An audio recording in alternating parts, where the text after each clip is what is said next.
parte de este capítulo, como dice el dicho. Yo les cuento qué trata esta parte y a ustedes si les gusta lo ven con imágenes en el canal de YouTube de ellos, porque si yo muestro imagen acá me desmonetizan. ¿Está viendo eso? Comenzamos con la parte 2. Jimena besa al novio de la que era su mejor amiga como venganza. Bueno, les cuento. Jime le pide perdón a la madre ya que Paulina le rompió el ser. La madre le pregunta del motivo. Obviamente Jime le dice la verdad a la madre y la madre le dice que estuvo mal en romperle en hacerle la broma a Paulina, ¿no? Porque Jime le hizo una broma a Paulina y fue la que arrancó todo.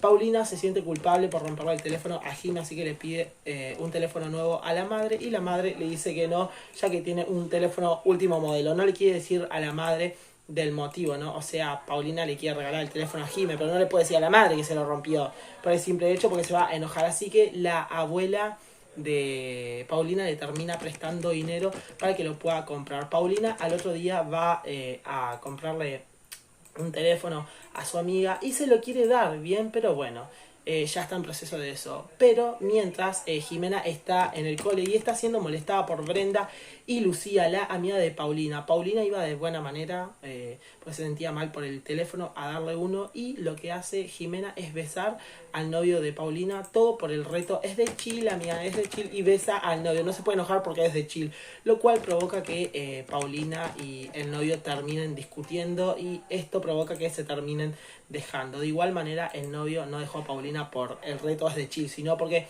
ya tenían muchas indiferencias, ¿bien?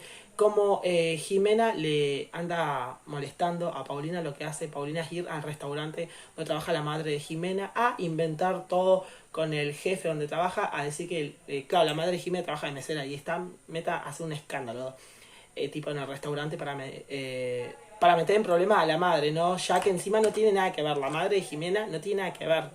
Pero Paulina va junto a Brenda y Lucía a molestar para que la echen del trabajo. ¿Quieren saber si lo logra o no? Véanse la parte 3, se los cuento en el próximo video.